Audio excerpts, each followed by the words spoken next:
Estamos de volta com o nosso canal aberto desta semana, debatendo: você acredita na ressocialização de presos?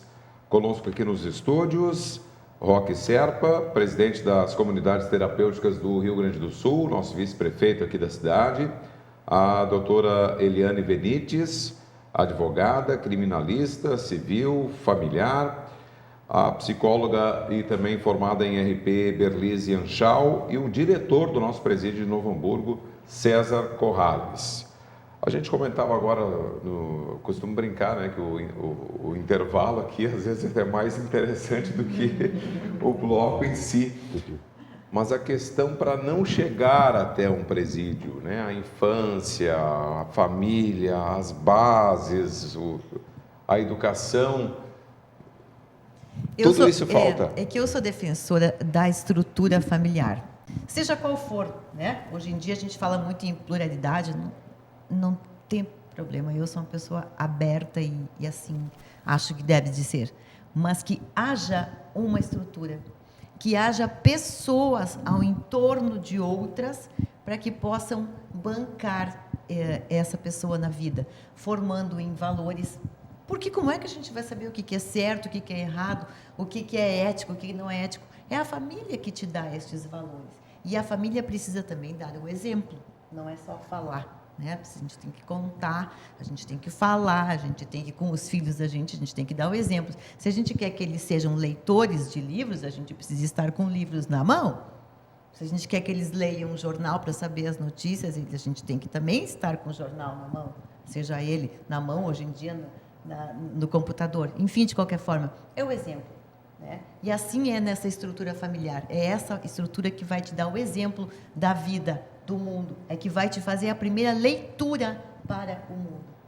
Se essa leitura não é feita, vai acontecer falhas nessa estrutura deste indivíduo. E que depois ele vai, de alguma maneira ou outra, buscar em algum outro lugar.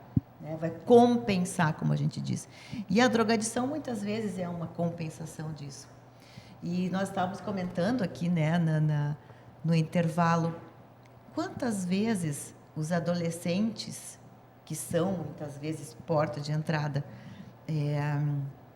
deste mundo das drogas nas famílias, muitas vezes vem vindo por uma necessidade de afeto, uma necessidade que o adolescente tem de se mostrar ao mundo, de se mostrar como uma pessoa grande, como eles querem às vezes ser. Então, né, vem por muitos vieses isso aí. Mas a questão da droga, ela abre a porta para os outros crimes. Seja porque precisa do dinheiro para comprar a droga, né? Então, a gente está sempre sabendo de muitas histórias a respeito disso. E eu estava comentando com os meus colegas aqui da mesa uma historinha muito curta, mas que me aconteceu comigo há alguns anos atrás já, na beira de uma praia, onde nessas cabaninhas que tem, né? Estou eu lá tentando comprar uma água de coco e a senhorinha que estava me atendendo estava muito braba, e eu sempre com a minha vontade de, né, ajudar. Não só de ajudar, mas assim, do ser humano, né? E eu perguntei o que estava acontecendo, né? E ela, muito braba, me respondeu que o Conselho Tutelar tinha vindo buscar o filho dela, que não tinha ainda idade para trabalhar, porque não tinha feito 14, ia fazer dali 2 meses, enfim, não tinha idade para estar trabalhando, nem carteira assinada, nem nada, ele tinha que estar na escola.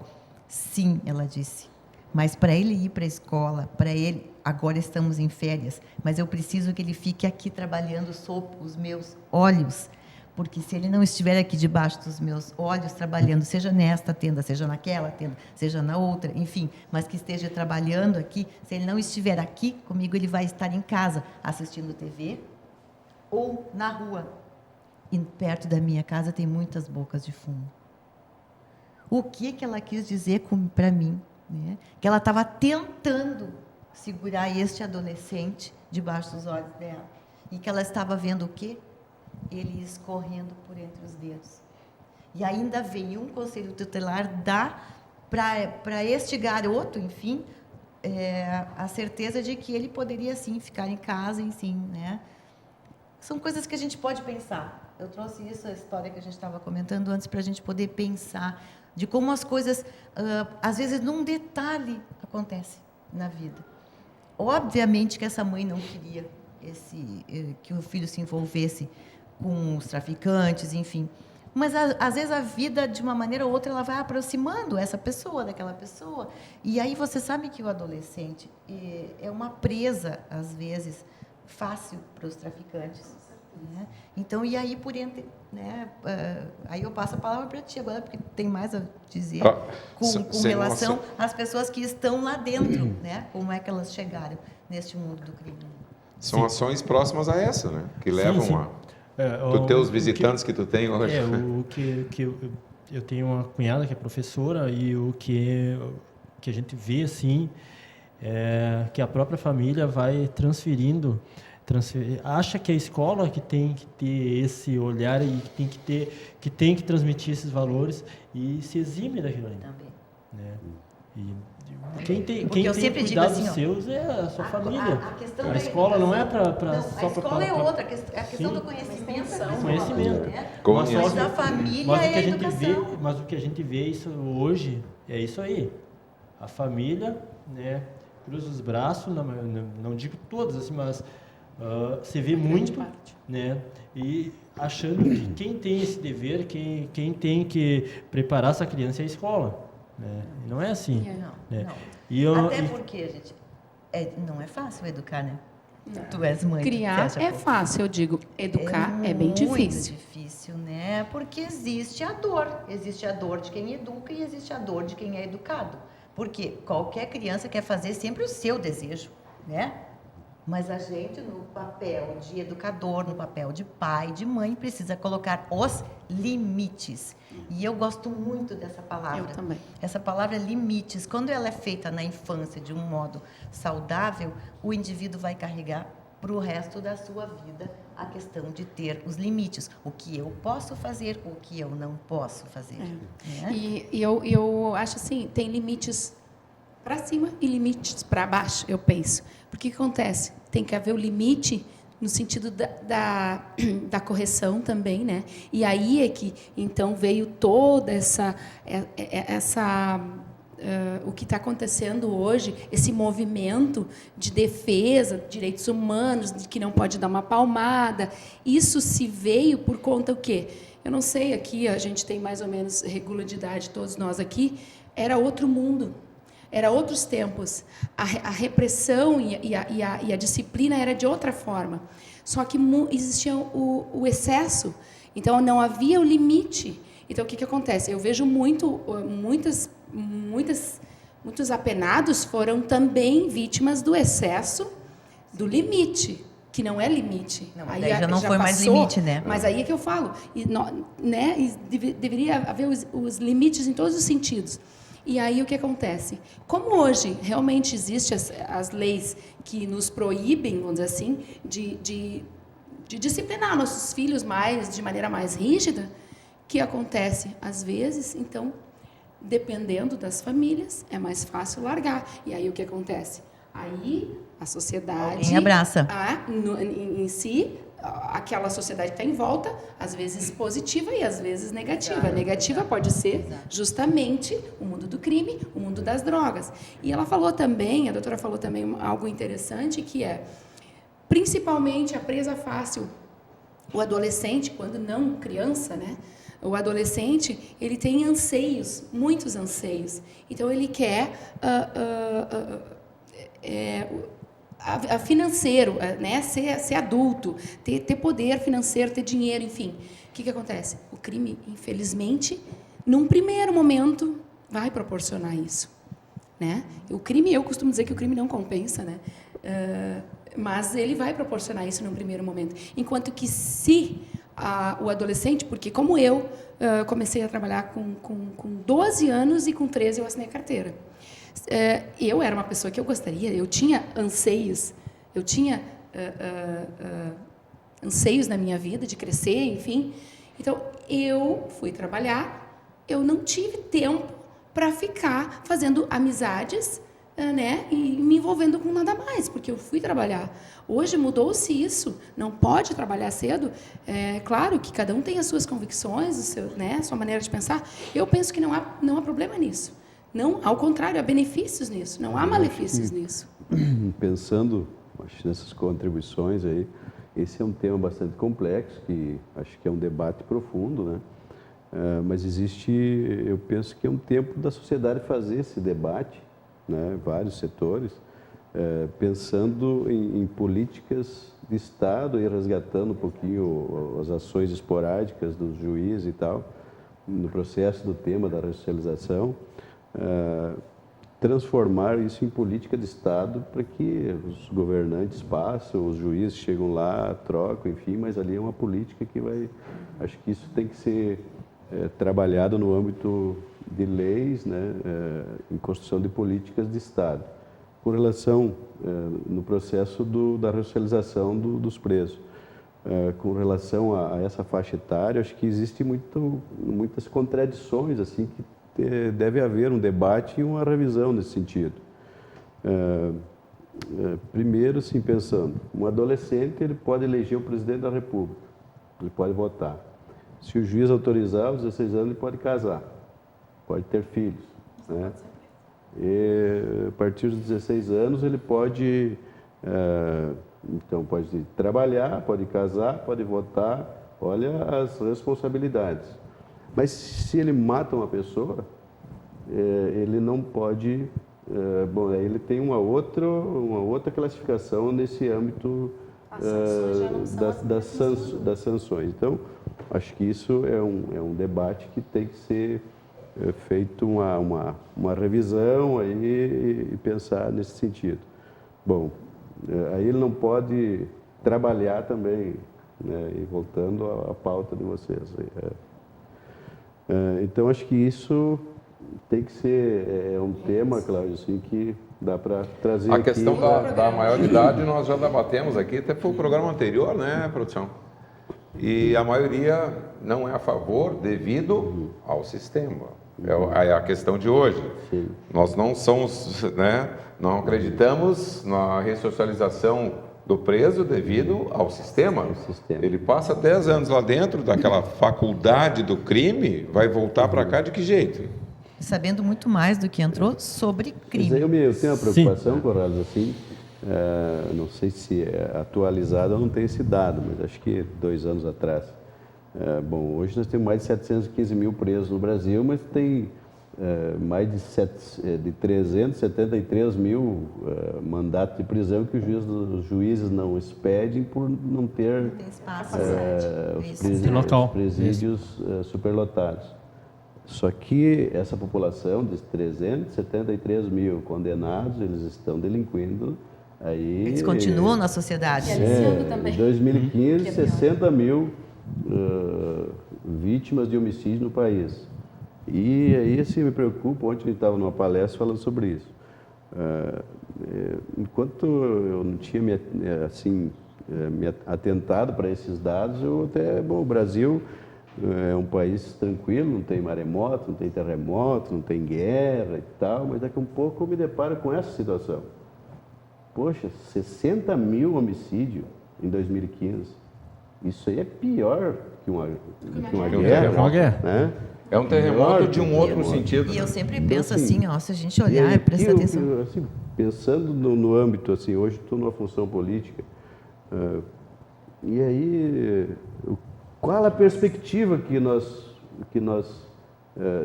temos, o que estamos pensando, primeiro, para essa população adoecida já, e essa outra geração que está vem vindo. Por isso que estávamos falando bem no começo construir sobre alguma forma de nós educação. Que legado nós vamos corrigir para essa futura geração? Só por meio de aí, educação. Assim, no âmbito político, na minha o que opinião. está se investindo na prevenção? E aí vem a questão dos valores éticos, morais na família, lá na escola. Aí já vem uma distorção de temas dentro da escola que conflitam com a faixa etária e tal. Quer dizer, às vezes os políticos, os governantes se preocupam em trazer determinados temas assim para dentro da educação, que conflitam, que não são prioridades e que, pelo contrário, vai adoecer ainda mais aquela geração de brasileirinhos, como se diz, né? Mas assim, eu acho que nós temos que pensar em propostas que, bom, se tem uma massa adoecida, o que fazer com eles? Mas e essa outra geração que ainda não adoeceu? Será que vão ser os outros 1 milhão e tantos de população carcerária do amanhã, daqui uma década? Nós vamos vir aqui dizer, olha, temos 2 milhões de presos no Brasil. Entende? Por quê? Porque não foi feito nada por essa outra geração que está vindo. Essa é a preocupação. A gente ter chamado essas outras searas para o nosso debate. Foi Sim, porque a gente está vendo que é inevitável isso aí vai acabar acontecendo, porque não existe políticas públicas, né, que surjam um efeito. E não existe assim nem as que poderiam estar já entrando em vigor, não existe as que estão sendo planejadas para um futuro, né?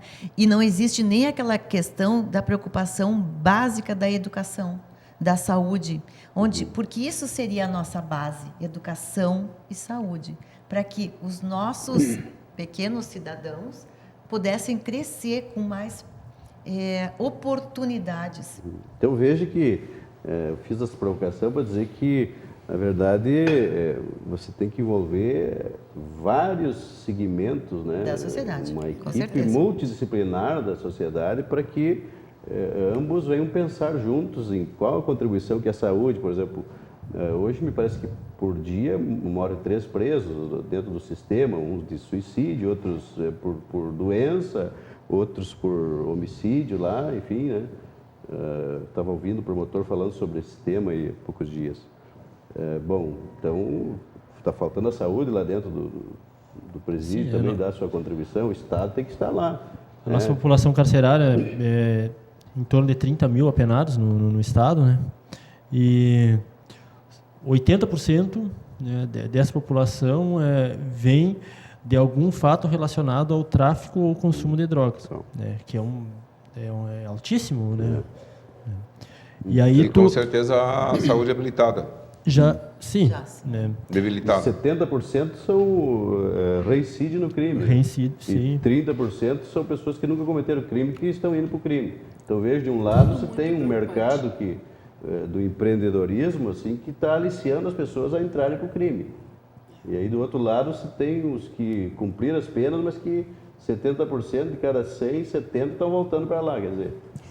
O quadro é muito negro, né? O que nós vamos fazer para estancar essa entrada para o empreendedorismo do crime, né, que é os pequenos traficantes e médios e grandes? Como nós vamos estancar isso? Que políticas os governos vão adotar para... Bom, aí vem os debates da legalização, liberação. Bom, mas aí se nós não estamos conseguindo tratar os que adoeceram, aí se nós liberar, se nós legalizar um país, continente como o Brasil. É que nós temos duas coisas. É bem importante, a gente está lidando com 2 aspectos importantes, né? A questão que não te falaste das pessoas, dos que estão entrando na marginalidade, no crime, e aqueles que já sofreram, já receberam uma pena, que estão ali cada vez mais adoecidos. Eu acho que essa provocação sistema. No sentido então, eles não conseguem sair melhores do que entraram, o que seria, talvez, o ideal teria, né? Sim. No meu ver, hoje, utópico até, da gente pensar que ele possa sair num ideal. Uma vez que ele entra ali, não temos nada para fazer com ele. Não tem nada para oferecer. Que oportunize essa melhora, que oportunize o indivíduo a se autoquestionar e repensar a sua existência. Né? Mas aí está, qual a política pública que o Estado, porque uma coisa são ações esporádicas, que as igrejas fazem, que as comunidades fazem, mas assim, o Estado, qual a política que o Estado tem de investimento para reinclusão social, ressocialização de um apenado? Se existe esses dados, que são de cada 100, 70 vão voltar para o presídio, porque delinquiram novamente, mas onde é que está a falha? Bom, existe a questão da natureza corrompida do ser humano, que a pessoa tem o livre-arbítrio para fazer suas escolhas, existe, mas assim, e as oportunidades? Por exemplo, tu é dono de uma empresa, aí eu saí do presídio, vou lá para... Né, cara? Não estou conseguindo dar conta de atender, como é que eu vou... Foi o que falamos assim, no primeiro bloco, né? É uma situação assim, bom, vamos pensar soluções assim, utópicas, mas hoje existem leis para atender deficientes físicos, por exemplo. As empresas têm lá uma espécie de... Foto. Tocamos nesse assunto no primeiro Falamos no bloco. primeiro bloco desse Então, assunto. estou chovendo numa olhada, mas Uma- enfim... não, mas Mas é temos que que bater contribuição, muito nessa temos que tecla. bater, Então, acho sim. que aqui aí eu faço uma provocação para a TV, né? Eu acho que nós teríamos que trazer aqui alguns políticos que têm poder de decisão, né?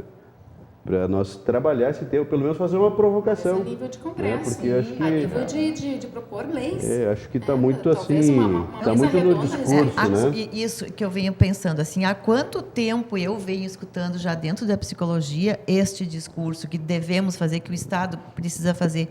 Mas, gente, isso vai ser quando, então? Né?